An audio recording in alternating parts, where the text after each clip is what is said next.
বিজেপিকে চাপে রাখার কৌশল নিঃশর্ত নয়, শর্ত সাপেক্ষে এনডিএকে সমর্থনে রাজি টিডিপি এবং জেডিইউ।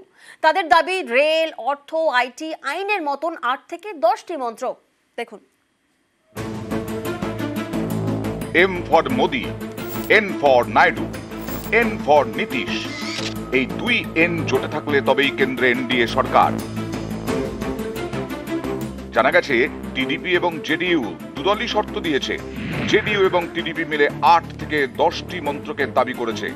রেল, অর্থ, নগর উন্নয়ন, সড়ক পরিবহন, তথ্য প্রযুক্তি, আইনের মতো মন্ত্রক। 14 এবং 19-এর মতো এবার একাই ম্যাজিক ফিগার ছুঁতে পারেনি বিজেপি। তাই এবার কেন্দ্রে বিজেপির সরকার নয়, হবে এনডিএর সরকার।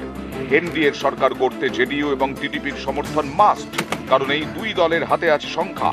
নীতিশ কুমারের জেডিইউ এর আসন সংখ্যা 12 আর চন্দ্রবাবু নাইডুর দল টিডিপির ঝুলিতে 16। এনডিএর এবার আসন সংখ্যা 292, অর্থাৎ এই দুই দল সরে গেলে সেটা কমে হবে 264, যা ম্যাজিক ফিগার 272-এর কম। অর্থাৎ এনডিএর ভরসা এখন চন্দ্রবাবু নাইডু এবং নীতিশ কুমার। দুজনেই দীর্ঘদিন এনডিএ শিবিরে ছিলেন। 19-এর লোকসভা ভোটে চন্দ্রবাবু নাইডু ছিলেন বিরোধী শিবিরে।